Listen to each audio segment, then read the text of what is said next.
What's up guys, today we're going to be taking a look at Arm and Hand in Motion by Uldis Zarins. This is the fourth book by the legendary Anatomy4Sculptors. This fourth installment is completely dedicated to everything about the arm and hand, specifically when it's in motion. Because as you know, the arm is incredibly dynamic and its deformations are a little bit more complex than any other part of the body. So this book is almost completely visual. There's not a lot of writing in it beyond the first couple of pages, as are all the Anatomy4Sculptors books, because that was the intention. Uldis wanted to create an artist reference that was easy to access and was not bogged down by cumbersome text.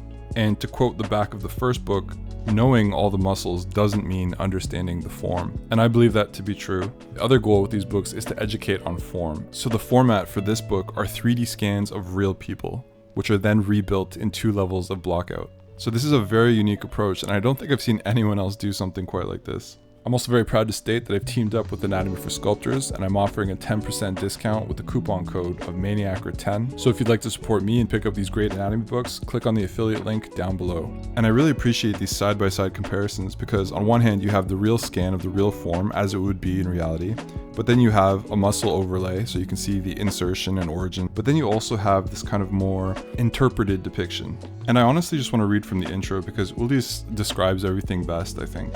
The upper limb is the most complex and variable parts of the human body. Maybe only the face is more nuanced, but when it comes to motion, nothing compares with the arm and the hand. When you sculpt, draw, or create a 3D character, you feel this complexity right away. You can't just use a rig or duplicate the same old muscle shapes. Each position changes the form, and you have to sculpt with it a new mindset. My source material for this book was raw 3D scans of real models. From there, I built each pose 4 times. Each version gives you multiple ways to study the same pose. My way of simplifying forms, the reduction scheme I use, isn't the only way to look at things. It's just the one I found the most useful.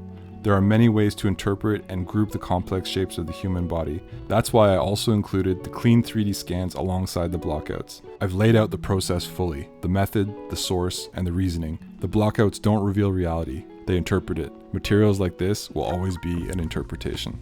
Fully agree. Beautifully said. Now, this book is 223 pages, but because there are so few words, you can technically read it within about 5-10 minutes. But I can tell it's one of those books that will actually take me years to fully grasp everything that's in it. This video is going to be short and sweet because I could very easily give away the whole book by showing you every page. I'm not going to do that. So check it out yourself. I think it's worth grabbing. It's a fantastic book. Absolutely beautiful. Kind of a small detail, but I really like the use of green and cool colors in this book to describe anatomy. You know, typically you're used to seeing that fleshy red, but there's something very pleasing about seeing these nice cool colors. It adds a nice contrast. One of my favorite things about this interpretation of anatomy is the expression of rhythm. Rhythm throughout the body, rhythm throughout the forms. And this book really is easily digestible. So there are dozens of poses in this book that cover a wide spectrum of movement. Supination, pronation, arm extension, flexion, differences between the sexes. I think that's very interesting. I think for 3D sculptors especially, this book is an incredible resource. I was curious to compare the arm section from the original Anatomy4Sculptors book to see what was expanded on.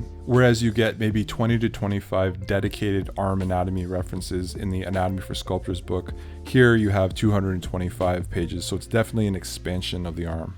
So as the title states, when you read this book, you'll notice that there is more of an emphasis on the motion of the arm in this book. And so it has a much more complete catalog of references as the arm goes through its various stages of deformation. So this is a brand new book, hot off the presses, and the official launch event is actually tomorrow at the Academy of Art in Latvia in Riga. So I'm very lucky to have a copy in my hands already. Thanks for checking out the sneak peek with me guys, I hope you enjoyed it. Once again, that's Maniacer10 for a 10% discount on all the Anatomy4Sculptors books. Thanks for watching and I'll see you in the next one.